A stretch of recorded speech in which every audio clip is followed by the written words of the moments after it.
अरे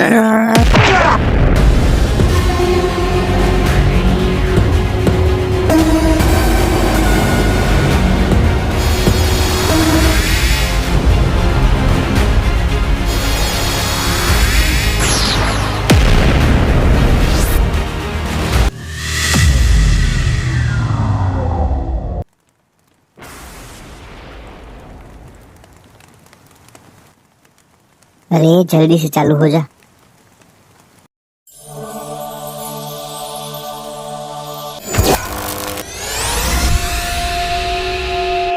क्यों स्वागत नहीं करोगे हमारा?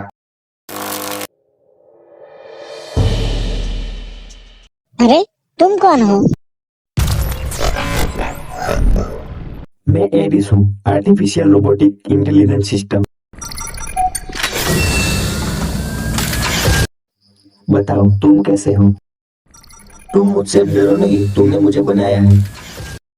और इसी तरह एंडी और एरिस के बीच में दोस्ती हो गई। एक रात वे छत पर थे और तारों को देख रहे थे। तभी एरिस ने कहा, एंडी बताओ, मनुष्य आकाश की ओर क्यों देखते हैं? क्योंकि ये हमें सपने देखने का मौका देती है। मेरे पिताजी कहा करते थे कि हम एक दिन सितारों के पास जाएंगे, लेकिन अब वे नहीं रहे।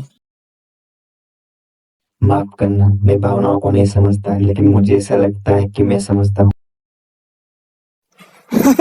अरे तुम तो एक अजीब रोबोट हो।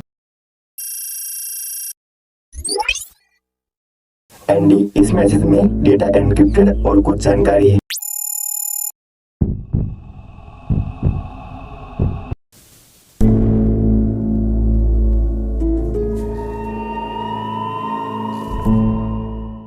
प्रोजेक्ट हार्ट ऑफ स्टील, एक ऐसा ऊर्जा स्रोत जो भावनाओं को समझ सके।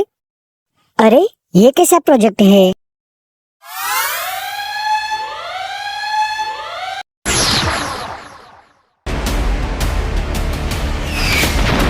एरिस, यहाँ से जल्दी भागो।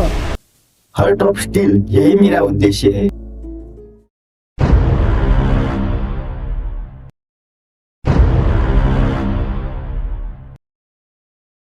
ओह, तो लड़के के पास चाबी है। रोबोट को मेरे पास लाओ और बच्चे को खत्म कर दो।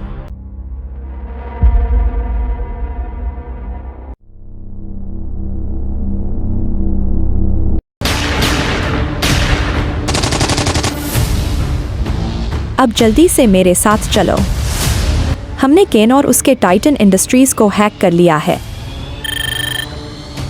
अरे केन हार्ट ऑफ स्टील का उपयोग करके दुनिया जीतकर एआई आर्मी खड़ी करना चाहता है।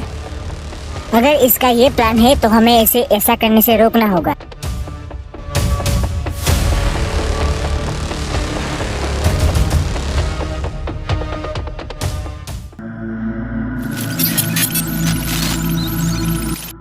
सुनो, केवल शुद्ध इरादों वाले लोग ही हार्ट ऑफ स्टील का दावा कर सकते हैं।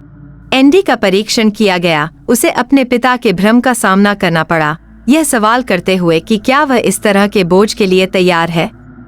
मुझे परवाह नहीं है कि मैं सिर्फ एक बच्चा हूँ, लेकिन दुनिया को बचाने के लिए मैं कुछ भी करूँगा। गार्जियन ने उन्हें योग्य समझा और हार्ट ऑफ स्टील ने ऊर्जा का एक स्पंदित गोला प्रकट किया। इससे पहले कि वे इसे ले पाते, मैक्स, एक पूर्व टाइटन वैज्ञानिक जो उनकी मदद कर रहा था, उसने उन्हें धोखा दे दिया। केन और उसके बंदे बंदूकें तान कर पहुंचे। केन ने कहा, सुनो, अभी हार्ट ऑफ स्टील मेरा है। जैसे ही केन ने ऐसा कहा, एरिस अचानक उसमें विलीन हो गया। उसका शरीर बदल गया और वह अपार शक्ति से चमक उठा। मैं अब समझ गया, मुझे कभी हथियार नहीं बनना था, मुझे जीवित रहना था।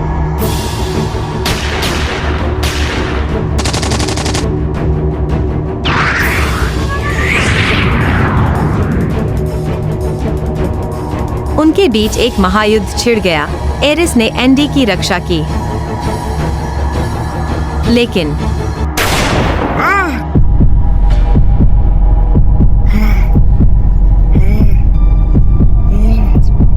अरे एंडी, उठो।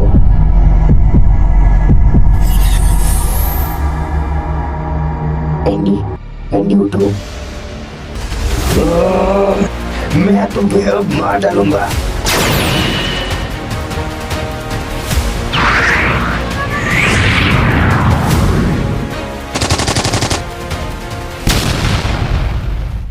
लेकिन लड़ते लड़ते एरिस बहुत घायल हो चुका था, उसकी एनर्जी खत्म हो चुकी थी। एंडी कमजोर लेकिन जिंदा आगे बढ़ा।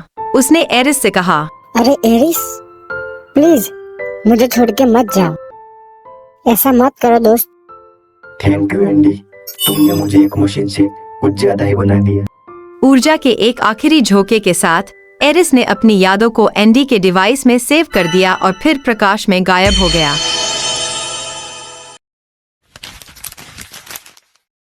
एंडी अपनी पुनर्निर्मित कार्यशाला में खड़ा था। उसने इसे नैतिक एआई विकास के केंद्र में बदल दिया था, जिससे एरिस की विरासत जीवित रहे। एंडी, तो क्या तुम तैयार हो? हाँ बस रेडी। सितारे तुम्हारा इंतजार कर रहे हैं एंडी, बड़े सपने देखो। एंडी रात में छत पर खड़ा था, उसकी आंखों में दृढ़ संकल्प था। उसे पता था उसकी यात्रा अभी खत्म नहीं हुई है। जैसे ही उसने कैमरा बाहर निकला, आकाश में तारामंडल झिलमिला उठे, एरिस का आकार बनाते हुए, जैसे वह एंडी को हमेशा देख रहा हो। एंडी द्वारा विक्टर केन को हराने और एरिस द्वारा खुद को बलिदान किए जाने के बाद कई साल बीत चुके हैं। टाइटन इंडस्ट्रीज के पतन से दुनिया ने उबरना शुरू कर दिया है, लेकिन विक्टर केन के बचने की अफवाहें अभी भी छाया में हैं। एंडी अब हार्ट इनिशिएटिव का नेतृत्व करता है, जो एरिस के बलिदान से प्रेरित नैतिक एआई डेवलपमेंट के लिए समर्पित एक वैश्विक आंदोलन है। एंडी उत्तरजीवी के अपराध बोध से जूझता है। हर रात वह उस पल को दोहराता है जब एरिस उसे पीछे छोड़कर प्रकाश में गायब हो गया था। एरिस के होलोग्राफिक प्रोजेक्शन को एक साथी के रूप में होने के बावजूद एथन अपने दोस्त की शारीरिक उपस्थिति के बिना अधूरा महसूस करता है। वह अक्सर तारों के नीचे अपनी छत पर वापस चला जाता है, जहां वे पहली बार जुड़े थे। एक दिन अलीना उसे आकर समझाती है, सुनो एंडी, तुम कब तक ऐसे बैठे रहोगे? एरिस कभी नहीं चाहेगा कि तुम इस तरह बैठे रहो। इससे पहले कि एंडी जवाब दे, कार्यशाला में अलार्म बजने लगते हैं। एक स्क्रीन पर एक एन्क्रिप्टेड मैसेज दिखाई देता है, जिसमें लिखा था, केन जीवित है, सोलारिया फिर से उठ खड़ा हुआ है। मैक्स फिर से वापस आता है और दावा करता है कि उसे पछतावा है। एंडी क्रोधित होता है, लेकिन मैक्स द्वारा केन की योजनाओं के बारे में महत्वपूर्ण जानकारी के बाद अनिच्छा से उसे शामिल होने देता है। मैक्स बताता है कि केन प्रायोगिक नैनोटेक्नोलॉजी के साथ विलय करके बच गया, जिससे वह लगभग अविनाशी हो गया। इससे भी बुरी बात यह है कि केन ने हार्ट ऑफ स्टील की ऊर्जा को दूषित करने का एक तरीका खोज लिया है, जिससे इसे मशीनों और मनुष्यों दोनों को नियंत्रित करने में सक्षम हथियार में बदल दिया गया है। मैक्स ने कहा, सोलारिया अब सिर्फ एक शहर नहीं रह गया है, यह आयामों के बीच एक नेक्सस बिंदु बन गया है। केन कुछ ऐसा प्लान कर रहा है जिसकी हम सबने कल्पना भी नहीं की होगी।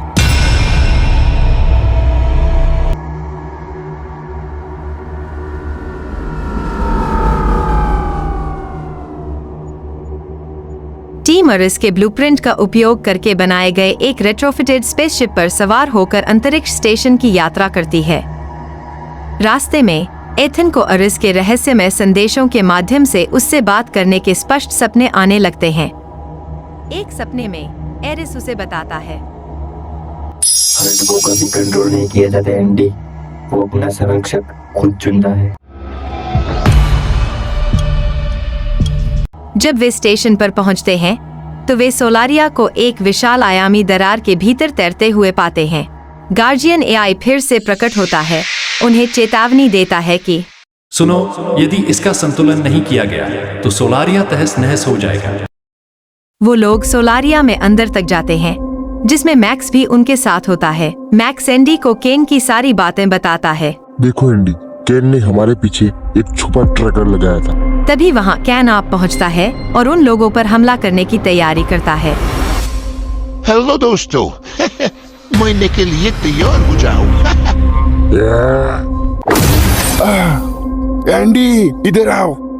एंडी, तुम मुझसे वादा करो कि तुम इस केन को मार दोगे और दुनिया को इसके कहर से बचाओगे।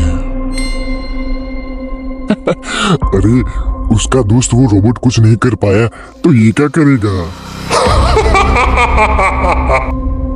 क्यों बच्चों, तैयार होना दुनिया को तबाह होते हुए देखने के लिए है?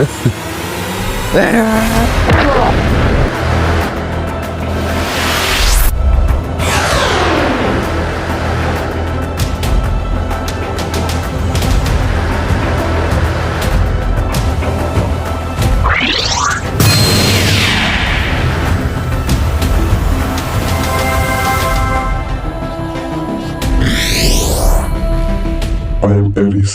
एरिस, तुम कहाँ थे? मैंने तुम्हें बहुत मिस किया। हाँ एंडी, लेकिन हमारे पास समय नहीं है। हम दोनों को एक होना होगा। क्या? पर इससे मेरा क्या होगा? फिर हम दोनों की शक्ति एक हो जाएंगी। एरिस और एंडी मिलकर केन से लड़ने के लिए तैयार है। अब एकजुट होकर एरिस और एंडी कई आयामों में एक लुभावनी लड़ाई में केन का सामना करता है। ढहते सितारों, अंतहीन शून्यता और दरार की अस्थिरता से उत्पन्न अवास्तविक परिदृश्यों के बीच टकराते हैं और अंत में वो केन को हरा देते हैं। केन, टूटा हुआ पराजित, अपनी भूल को स्वीकारता है। एरिस और एंडी केन को उसकी भूल सुधारने का मौका देते हैं। सोलारिया को सुरक्षित सुनिश्चित करके वो पृथ्वी पर वापस लौटते हैं। पृथ्वी पर वापस आकर जीवन धीरे धीरे सामान्य हो जाता है। एथनेरिस एक हाइब्रिड चेतना के रूप में मौजूद है जो सितारों से जुड़े रहते हुए मानवता को एक उज्ज्वल भविष्य की ओर ले जाता है। हार्ट की ऊर्जा के माध्यम से वे आने वाली पीढ़ियों के लिए शांति और प्रगति सुनिश्चित करते हुए परोपकारी एआई सिस्टम एक नेटवर्क बनाते हैं। एंडी और अलीना मैक्स के बलिदान और एरिस के आदर्शों का सम्मान करते हैं।